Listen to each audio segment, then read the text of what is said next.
అన్నపూర్ణాదేవి అర్చింతునమ్మ నా మనవి ఆలించి నన్ను బ్రోవుమమ్మ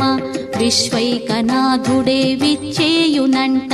విశ్వైకనాథుడే విచ్చేయునంట నీ ఇంటి ముంగిట నిలుచుండునంట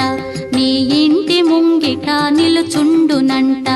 అన్నపూర్ణాదేవి అర్చింతునమ్మ నా మనవి ఆలించి నన్ను బ్రోవుమమ్మ